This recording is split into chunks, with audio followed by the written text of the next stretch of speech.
Hello guys, welcome to Pakistani real reaction. तो कैसे हैं आप सब? उम्मीद है आप सब बढ़िया होंगे, मजे में होंगे, खुश होंगे, आबाद होंगे। मेरा नाम है मुदस्सिर। मैं हूं बशीर सुगैज। आज की वीडियो का टाइटल है भाड़ में गया ह्यूमन राइट। यूएन में 124 देशों से भिड़ा भारत। तो भाई साहब मतलब ह्यूमन राइट गया भाड़ में, 124 देशों से लड़ पड़ा है भारत। क्या हुआ है सारा सीन, ये एकदम बहुत बड़ी खबर निकल के आ रही है। और भारत ये बात है कभी भी मतलब जो अपना चाहता है वही करता है। तो अब ये किस चीज पे पंगा हुआ है देखते हैं। काउंट करते हैं 3 2 1 एंड स्टार्ट। दोस्तों, यूनाइटेड नेशन को लेकर दो बड़ी खबर निकलकर सामने आ रही है, जिसमें भारत के चुनाव को लेकर एक रिपोर्ट यूनाइटेड नेशन में पेश की गई थी, जिसको भारत ने सिरे से खारिज कर दिया। इसके अलावा एक इम्पोर्टेंट प्रस्ताव इजराइल के खिलाफ यूनाइटेड नेशन में पेश किया गया, जहां पर 124 देशों के खिलाफ जाते हुए भारत ने इजराइल का साथ दिया। इस खबर के बारे में भी इस वीडियो में बात करेंगे। तो चलिए शुरू करते हैं इस वीडियो को। दरअसल बुधवार को संयुक्त राष्ट्र महासभा में एक प्रस्ताव लाया गया, जिसमें इजराइल से कहा गया कि वह 12 महीनों के अंदर फिलिस्तीनी कब्जे वाले क्षेत्र से अपनी अवैध उपस्थिति को खत्म करे।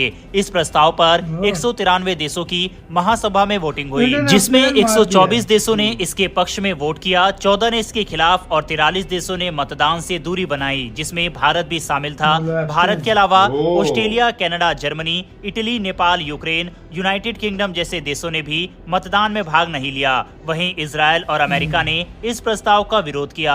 आपको बता दें, 43 देशों ने इस मतदान से अपने आप को दूर रखा। यह देश इनडायरेक्टली इजराइल को समर्थन कर रहे हैं। यूनाइटेड नेशन के अंदर जितने भी प्रस्ताव पेश किए गए, भारत ने हर प्रस्ताव में इनडायरेक्टली इजराइल का समर्थन ही किया है। ये वोटिंग इसलिए भी काफी ज्यादा महत्वपूर्ण बन जाती है क्योंकि फिलिस्तीन के एम्बेसडर ने हाल ही में ये कहा था कि भारत को फिलिस्तीन का साथ देना होगा और इस युद्ध में मध्यस्थता करनी होगी। साथ ही इजराइल से कब्जे वाली जगह को छोड़ने को लेकर भारत को बातचीत करनी चाहिए। लेकिन भारत ने यूनाइटेड नेशन में अपने आप को अलग रखकर ये दिखा दिया कि हम पूरी तरह से इजराइल के साथ खड़े हुए हैं। आपको बता दें, ये प्रस्ताव फिलिस्तीन द्वारा तैयार किया गया था और इसमें इजराइल की अंतर्राष्ट्रीय कानूनों के उल्लंघन और संयुक्त राष्ट्र के चार्टर के खिलाफ लगातार काम करने की निंदा की गई थी। प्रस्ताव में कहा गया था कि इजराइल की ये गतिविधियां न केवल क्षेत्रीय बल्कि अंतर्राष्ट्रीय शांति और सुरक्षा के लिए भी खतरा है। प्रस्ताव में ये भी कहा गया कि इजराइल को अपने अवैध कार्यों के लिए अंतर्राष्ट्रीय कानून के तहत जिम्मेदार ठहराया जाना चाहिए और जो नुकसान उसने किया है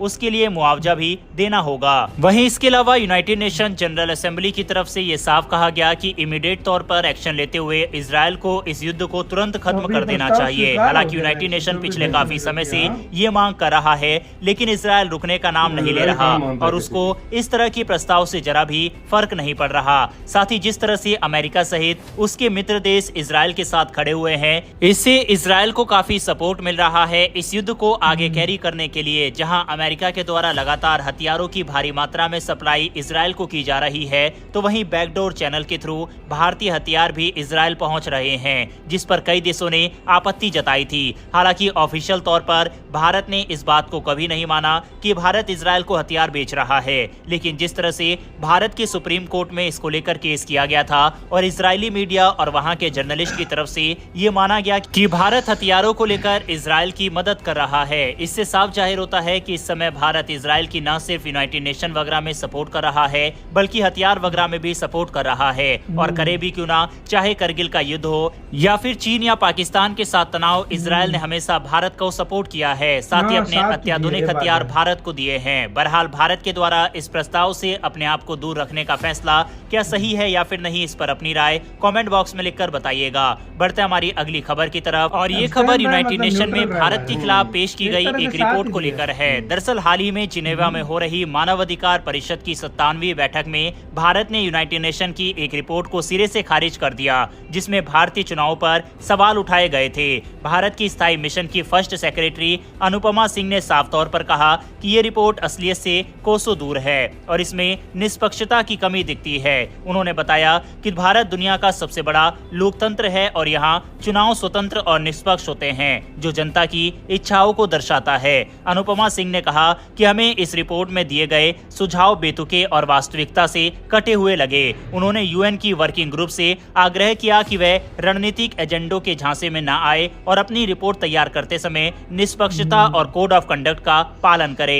भारत ने साफ किया कि हमारे संविधान में मानवाधिकारों को मौलिक अधिकारों के रूप में शामिल किया गया है और हमारी स्वतंत्र न्यायपालिका इन अधिकारों की पूरी ताकत से रक्षा करती है। इसके अलावा भारत में नेशनल ह्यूमन राइट्स कमीशन जैसे संस्थान भी है जो किसी भी मानवाधिकार उल्लंघन के मामले की स्वतः संज्ञान लेकर जांच करते हैं और जरूरत पड़ने पर अदालतें और अन्य संस्थान मुआवजा या अनुशासनात्मक कार्रवाई भी करते हैं। पिछले काफी समय से ह्यूमन राइट्स हो या फिर भारतीय चुनाव को लेकर अलग अलग तरह की रिपोर्ट, चाहे यूनाइटेड स्टेट हो या फिर यूनाइटेड नेशन, उनके द्वारा पेश की जाती रही है।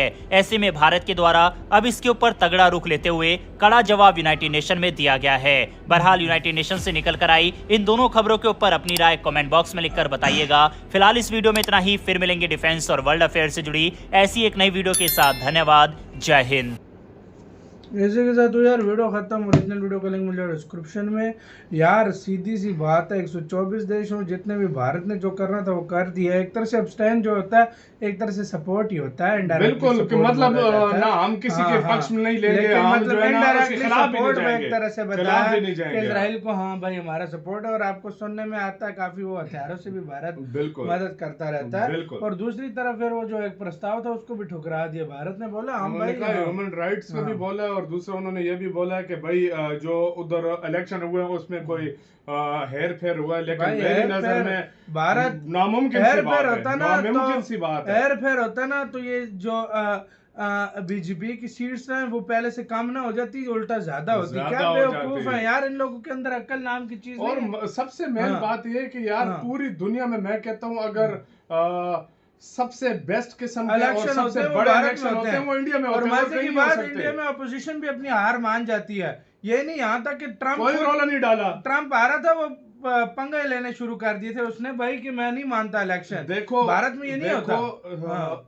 इंडिया में अभी जो इलेक्शन हुए हैं अपोजिशन ने भी अपना स्वीकार किया कि भाई ठीक है यार, हम जो हुआ उल्टा अपोजिशन की जो पिछली सीटें थी ज्यादा हो गई है, उनको कोई उसमें धोखाधड़ी होती ही नहीं है, नहीं होता। सारा वो मशीन के ऊपर वोट होते हैं और बहुत अच्छे से भारत के वोट होते हैं। इनको क्या पता, चाइना तो कराता ही नहीं है। 140 करोड़ लोगों का इलेक्शन कराओ तुम्हें मैं मान जाऊंगा भाई, कैसे कराया जाता है। ये भारत से सीखो कि 140 करोड़ के लोगों के इलेक्शन करवाता है। सही बात क्यों भाई। और मेन बात ये है कि यार जिस तरीके से प्रस्ताव लाया गया, यार देखो ये मुझे पता था, ये मुझे पहले से पता था। अगर इस तरह की से बात आती है ना जिसके ऊपर सैंक्शन की बात आ जाती है या कोई ऐसी बात आ जाती है जो इंडिया समझता है कि मेरा मित्र देश के साथ हमारे रिलेशन खराब होंगे, वो न्यूट्रल रह जाता है, एब्सटेन कर जाता है।